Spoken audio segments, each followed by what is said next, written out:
Hello, my viewers. So today, you may notice something different by the nature of it's not just my hands anymore. There is a face. Anyways, yeah, so I'm here to talk to you about Einstein's theory of relativity, I guess. So, Einstein's theory of relativity states that I'm going to go through the very basics of it. Specifically, time dilation and the mass energy correlation, or also known as E equals mc squared, the most famous equation ever written. So let me grab a sticky note from the sticky pad over here, and let's get into it. So the first part of this I want you to understand is that there's a correlation between mass and energy. So imagine we have a little ball, right? Say hi to Fred. Fred the ball, right? He's more of like an oval shape. That's not the point. He's special. And Fred the egg, that's what he is. Let me finish him in there. Here's Fred the egg is standing still. Say he's perfectly still. And we're gonna ignore any other things. We're just gonna say he has a base mass of 1.2 kilograms. Let me try to write this upside down.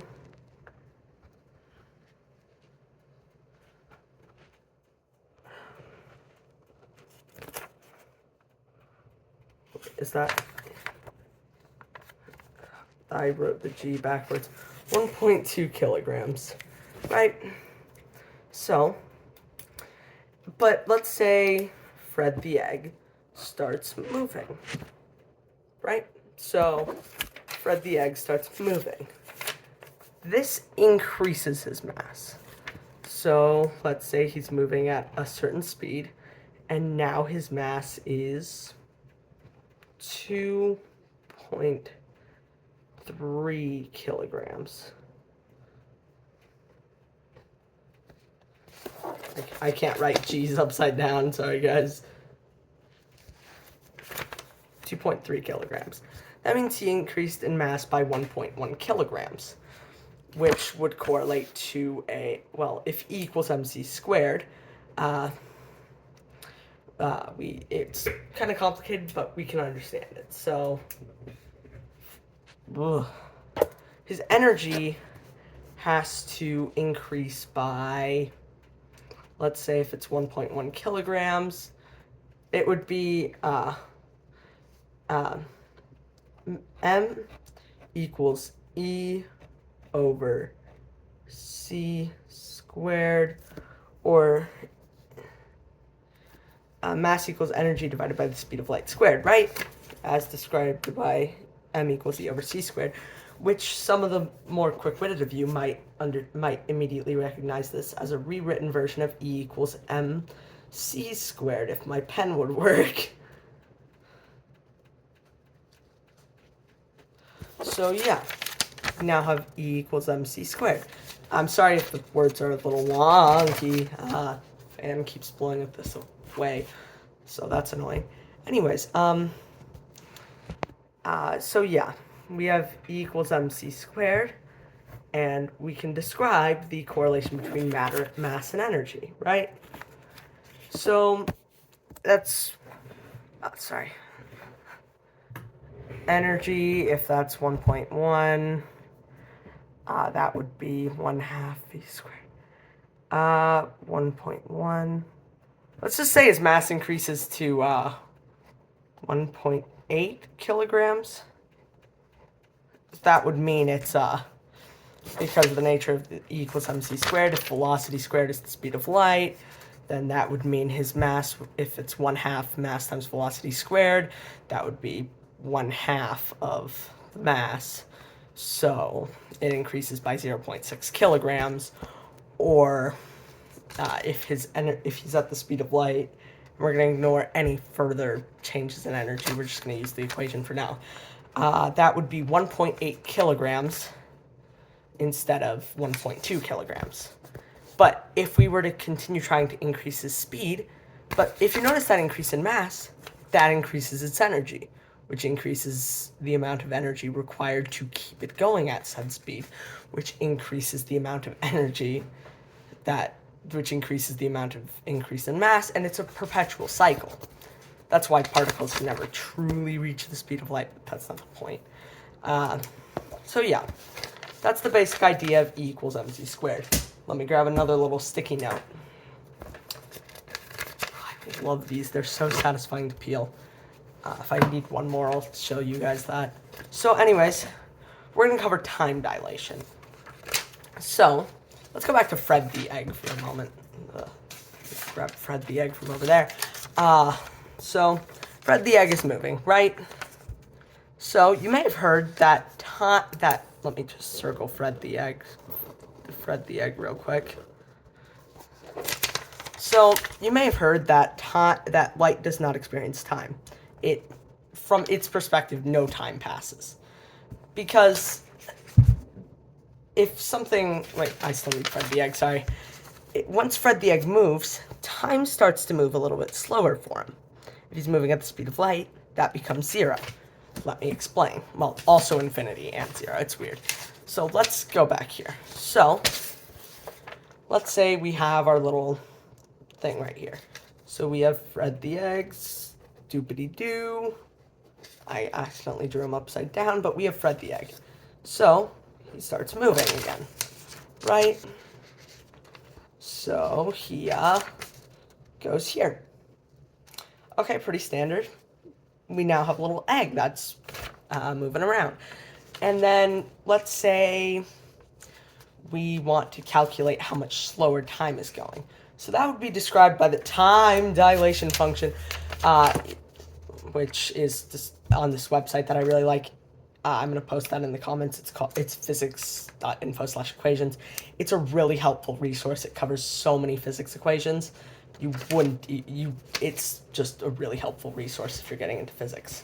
So, we want to write our equation, right? So, the equation for time dilation is, you can either do I'm gonna explain how to calculate the Lorentz factor after I do this. So T equals T0, right? Divided by the square root of 1 minus v squared over c squared. So, T equals the square root of 1 minus v squared over c squared. Right. So, I'm going to give you a second to think about this on your own and try to solve.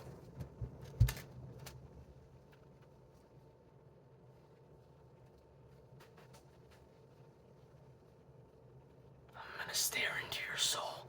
Anyways, ignore that last bit. So, yeah. If you noticed, if we go at the speed of light, so v squared divided by c squared, if we solve, if v squared is the speed of light, c represents the speed of light, so v squared over c squared is now 1.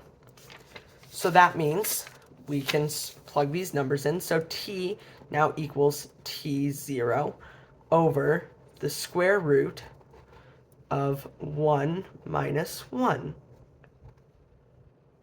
Which, if you know basic math, that is t over 0. So let's say we're trying to pass 5 seconds at the speed of light. So 5 equals 5 over 0, which you could argue is either 0 or infinity, right, or undefined. So yeah, that's why light does not experience time. So all of this might be a little complicated. However, I assure you, if you think about it a little more, it's not that complicated. We're going to go into Lorentz factor real quick. So the Lorentz factor, so we can also calculate time dilation by using the Lorentz factor. So we're going to represent the Lorentz factor with, I don't remember what the Greek letter is. It looks like a Y equals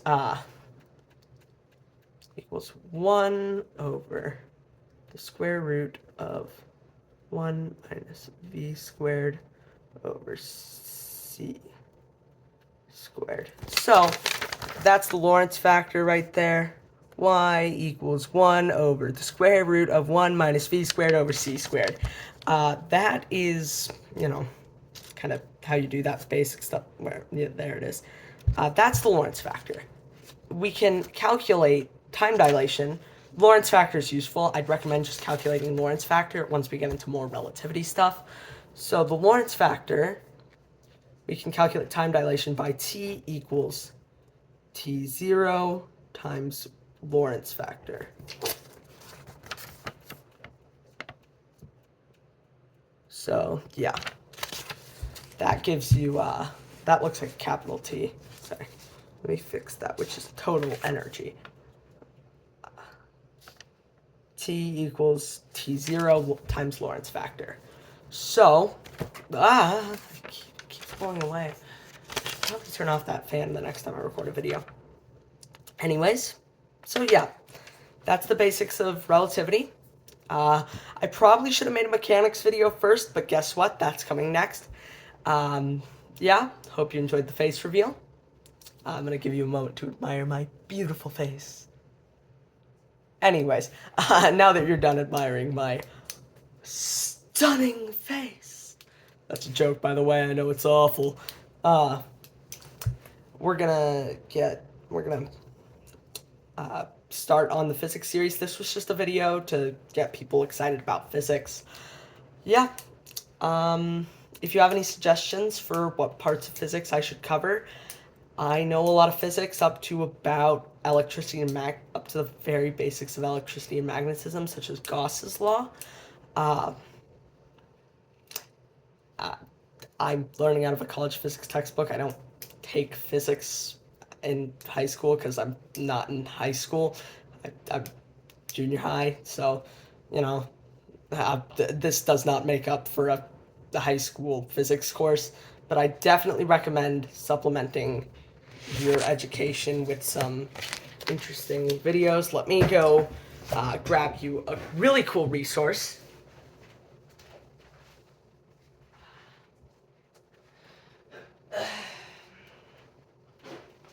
This is the college physics textbook I learned out of.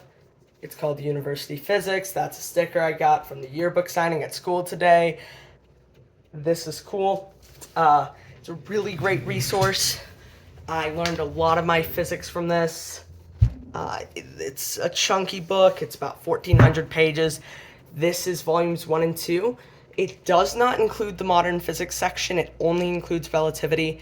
Currently, I'm on chapter 20. I learned relativity before getting this book, but it confirmed that I know what I'm doing. So you can trust me on a lot of this, but I'm not going to be teaching you everything, every little detail and inconsistency in physics. So I recommend taking high school physics courses if you're really interested in physics, going to physics.info/equation, not sponsored, and getting this book, again, not sponsored. It's just a really great book. However, if you see a modern physics, one with modern physics on Amazon, it's mine. It's mine. I said it's mine. Don't get it. Oh, I mean, I'm going to have it probably by the time, probably going to be ordering it tonight. Well, I guess today it's 12:49. Anyways, I hope you enjoyed. Have a great day. I'm going to set that down. Like the stuff out of the way. Okay, bye. Sorry, I have OCD and I need to wait for it to become exactly 14 minutes.